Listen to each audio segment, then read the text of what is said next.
ಇವತ್ತು ಏನು ನಾವು ಕಲಬುರಗಿಯಲ್ಲಿ ನಮ್ಮ ಕರ್ನಾಟಕ ಯುವಶಕ್ತಿ ರೈತರ ಮಕ್ಕಳ ಮಹಾಶಕ್ತಿ ಸಂಘಟನೆಯಿಂದ ಪತ್ರಿಕಾ ಸುದ್ದಿಗೋಷ್ಠಿಯನ್ನು ಕರೆಯಲಾಗಿದೆ. ಕಾರಣ ಜೇವರ್ಗಿ ತಾಲೂಕಿನ ಕೋಟ್ನೂರು ಗ್ರಾಮದ ಯುವ ರೈತ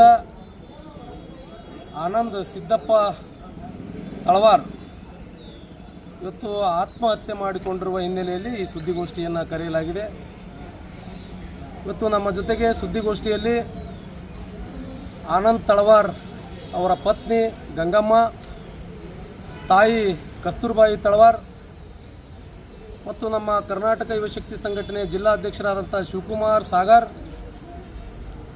ನಮ್ಮ ಸಂಘಟನೆಯ ಗೌರವ ಅಧ್ಯಕ್ಷರಾದಂಥ ನೀಲಕಂಠರಾವ್ ಬಿರಾದಾರ್, ನಮ್ಮ ಸಂಘಟನೆಯ ಜೇವರ್ಗಿ ತಾಲೂಕಾ ಉಪಾಧ್ಯಕ್ಷರಾದಂಥ ಹನುಮಂತರಾಯ್ ಅಪ್ಪೋಜಿ, ನಮ್ಮ ಸಂಘಟನೆಯ ಕ್ಷೇತ್ರದ ಅಧ್ಯಕ್ಷರಾದಂಥ ಹುಲ್ಕಂಠರಾಯ್ ತುರಾಯ್, ಇತರ ಅನೇಕ ನಮ್ಮ ಸಂಘಟನೆಯ ಮುಖಂಡರು, ಜಿಲ್ಲಾ ಹಾಗೂ ತಾಲೂಕುಗಳ ಅನೇಕ ಮುಖಂಡರು ಕೂಡ ಇವತ್ತಿನ ಸುದ್ದಿಗೋಷ್ಠಿಯಲ್ಲಿ ಹಾಜರಿದ್ದೀವಿ.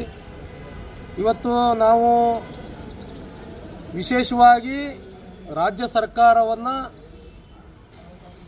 ಸರ್ಕಾರದ ನಡೆಯನ್ನು ಖಂಡಿಸ್ತಕ್ಕಂಥ ಒಂದು ಕಾರ್ಯವನ್ನು ಮಾಡ್ತೀವಿ. ಕಾರಣ ಇವತ್ತು ಜಿಲ್ಲೆಯಲ್ಲಿ ಅನೇಕ ಹಳ್ಳಿಗಳಲ್ಲಿ ಇವತ್ತು ಅನೇಕ ರೈತರು ಆತ್ಮಹತ್ಯೆ ಮಾಡಿಕೊಳ್ತಾ ಇದ್ದಾರೆ. ಇವತ್ತು ಕಲಬುರಗಿ ಜಿಲ್ಲೆ ಪೂರ ಅತಿವೃಷ್ಟಿ ಅನಾವೃಷ್ಟಿಯಾಗಿ ಇವತ್ತು ಸಂಪೂರ್ಣವಾಗಿ ಕಂಗಾಲಾಗಿರ್ತಕ್ಕಂಥ ರೈತರಿಗೆ ಯಾವುದೇ ರೀತಿ ಶಕ್ತಿ ಕೊಡ್ತಕ್ಕಂಥ ಕೆಲಸ ಸರ್ಕಾರ ಮಾಡ್ತಾಯಿದೆ. ಮುಖ್ಯವಾಗಿ ಆತ್ಮಹತ್ಯೆ ಮಾಡಿಕೊಂಡಿರ್ತಕ್ಕಂಥ ರೈತರ ಕುಟುಂಬಕ್ಕೆ ಸಾಂತ್ವನ ಹೇಳ್ತಕ್ಕಂಥ ಔದಾರ್ಯ ಇವತ್ತಿನ ಸ್ಥಳೀಯ ಶಾಸಕರು, ಲೋಕಸಭಾ ಸದಸ್ಯರು ಇವತ್ತು ಮಾಡ್ತಾ ಇಲ್ಲ ಅಂತಂದರೆ ಅವರ ನಡೆ ನಾವು ನಮ್ಮ ಸಂಘಟನೆ ಖಂಡಿಸ್ತೇವೆ. ಇವತ್ತು ಅನೇಕ ರೈತರು ಮೊನ್ನೆ ಇಲ್ಲೇ ಕಲಬುರಗಿ ತಾಲೂಕಿನ ಬಸವಪಟ್ಟಣ ಗ್ರಾಮದಲ್ಲಿ ಒಬ್ಬ ಬರ್ಮಾ ಅಂತಕ್ಕಂಥ ರೈತ ತೀರ್ಕೊಂಡ್ರು, ಆತ್ಮಹತ್ಯೆ ಮಾಡಿಕೊಂಡ್ರು. ಆಗ ಕೂಡ ಯಾರೂ ಕೂಡ ಶಾಸಕರು, ಲೋಕಸಭಾ ಸದಸ್ಯರು, ಸ್ಥಳೀಯ ಜನಪ್ರತಿನಿಧಿಗಳು ಹೋಗಿ ಅವರ ಕುಟುಂಬಕ್ಕೆ ಸಾಂತ್ವನ ಹೇಳ್ತಕ್ಕಂಥ ಕಾರ್ಯ ಮಾಡಲಿಲ್ಲ.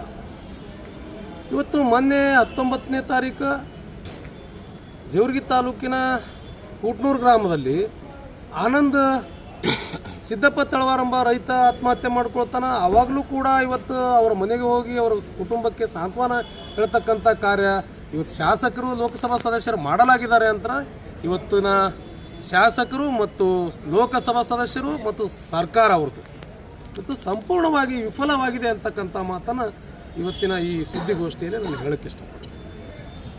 ಒಂದು ವೇಳೆ ನಮಗೆ ಇವತ್ತಿನ ದಿವಸ ನಾವು ಕೂಡ ಇವತ್ತು ಅವರ ಕುಟುಂಬದ ಜೊತೆಗೆ ಇದ್ದೀವಿ, ರೈತರ ಕುಟುಂಬದ ಜೊತೆಗೆ ನಾವೇನು ಮಾಡಬೇಕು, ನಾವು ರೈತರ ಕುಟುಂಬಕ್ಕೆ ಯಾವ ರೀತಿ ಸಹಕಾರ ಮಾಡಬೇಕು ಮಾಡ್ತೀವಿ. ಆದರೆ ಒಂದು ವೇಳೆ ಸ್ಥಳೀಯ ಶಾಸಕರಾದಂಥ ಡಾಕ್ಟರ್ ಅಜಯ್ ಸಿಂಗ್ ಅವರು ಮತ್ತು ಸ್ಥಳೀಯ ಲೋಕಸಭಾ ಸದಸ್ಯರು ಇವತ್ತು ಅವರು ಕುಟುಂಬಕ್ಕೆ ಸಾಂತ್ವನ ಹೇಳದೆ ಹೋದರೆ, ಅವರಿಗೆ ಪರಿಹಾರ ಕೊಡದೆ ಹೋದರೆ ನಾವು ಅವರ ವಿರುದ್ಧ ಉಗ್ರವಾದ ಹೋರಾಟವನ್ನು ಮಾಡ್ತಕ್ಕಂಥ ಕಾರ್ಯ ನಮ್ಮ ಸಂಘಟನೆ ಮಾಡ್ತಕ್ಕಂಥ ಮಾತನ್ನು ಈ ನೀಡಿಲ್ರಿ. ಸುಮಾರು 15 ದಿವಸ ಆಯಿತು ಕೋಟ್ನೂರು ಗ್ರಾಮದಲ್ಲಿ ರೈತ ತೀರ್ಕೊಂಡು ಆತ್ಮಹತ್ಯೆ ಮಾಡಿಕೊಂಡು. ಇವತ್ತು ಅವ್ರ ಮನೆಗೆ ಹೋಗಿ ಇವತ್ತು ಅವ್ರ ಕುಟುಂಬದ ಪರಿಸ್ಥಿತಿ ಬಡ ಕುಟುಂಬ ಅದ. ಈಗ ಗಂಡ ಸತ್ತನು, ಹೆಂಡತಿಗೆ ಮಕ್ಕಳಿಲ್ಲ. ಮೊದಲೇ ಅವ್ರ ತಂದೆ ತೀರ್ಕೊಂಡು, ಅವ್ರ ತಾಯಿನೂ ಕೂಡ ವಿಧವೆ. ಇರೋದು 2 ಎಕರೆ 11 ಗುಂಟೆ, ಸುಮಾರು 8 ಲಕ್ಷ ಸಾಲ ಮಾಡ್ಕೊಂಡಿದ್ದಾನೆ ರೈತ. ಅಧಿಕಾರಿಗಳು ಮತ್ತು ಶಾಸಕರು ಹೋಗಿ ಒಂದು ಸಾಂತ್ವನ ಹೇಳ್ತಕ್ಕಂಥ ಕಾರ್ಯ ಮಾಡಲ್ಲಪ್ಪ ಅಂತಂದ್ರೆ ಇವರು ಯಾಕಿರಬೇಕು ಅಧಿಕಾರದಲ್ಲಿ? ನಿಮ್ಮ ಆಗ್ರಹ ಏನು ಸರ್? ಕೂಡಲೇ ಏನು ಸ್ಥಳೀಯ ಶಾಸಕರು, ಜೇವರ್ಗಿ ತಾಲೂಕಿನ ಶಾಸಕರು ಮತ್ತು ಸ್ಥಳೀಯ ಲೋಕಸಭಾ ಸದಸ್ಯರು ಅವರ ಕುಟುಂಬಕ್ಕೆ ಸಾಂತ್ವನ ಹೇಳಬೇಕು, ಅವರ ಕುಟುಂಬಕ್ಕೆ ಪರಿಹಾರವನ್ನು ಘೋಷಣೆ ಮಾಡಬೇಕು. ಒಂದು ವೇಳೆ ಸಾಂತ್ವನ ಮತ್ತು ಪರಿಹಾರ ಮಾಡದೇ ಹೋದರೆ ನಮ್ಮ ಸಂಘಟನೆ ಬೀದಿಗಿಳಿದು ಹೋರಾಟ ಮಾಡ್ತದಂತಕ್ಕಂಥ ಮಾತನ್ನು ಹೇಳ್ತೀವಿ. ವೈಯಕ್ತಿಕ ಶಾಸಕರ ಪರಿಹಾರ ವೈಯಕ್ತಿಕ ಎಷ್ಟನ್ನೂ ಕೊಡ್ಬೋದು. ಅವರು 5 ಲಕ್ಷದಿಂದ 25 ಲಕ್ಷವರೆಗೂ ಕೊಟ್ಟಿರ್ತಕ್ಕಂಥ ಉದಾಹರಣೆಗಳಿವೆ, ನಾವು ನೋಡಿದ್ದೀವಿ. ಬೇಕಾದವರಿಗೆ ಕೊಡಬಹುದು, ಬೇಡಾದವ್ರಿಗೆ ಕೊಡಬಾರ್ದು ಅಂತಕ್ಕಂಥದ್ದು ಏನಿಲ್ಲ. ಮತ್ತು ಬಡ ರೈತರಿದಾರ, ಬಡ ಕುಟುಂಬ ಅದ, ಅವ್ರ ಮನೆಗೆ ಹೋಗಿ ಅವ್ರಿಗೆ ಸಾಂತ್ವನ ಹೇಳಿ ಅವ್ರಿಗೆ ಎಷ್ಟು ಅನುಕೂಲ ಆಗ್ತದೆ ಅವರಿಗೆ ಪರಿಹಾರ ಕೊಡ್ತಕ್ಕಂಥ ಕಾರ್ಯ ಮಾಡೋದು.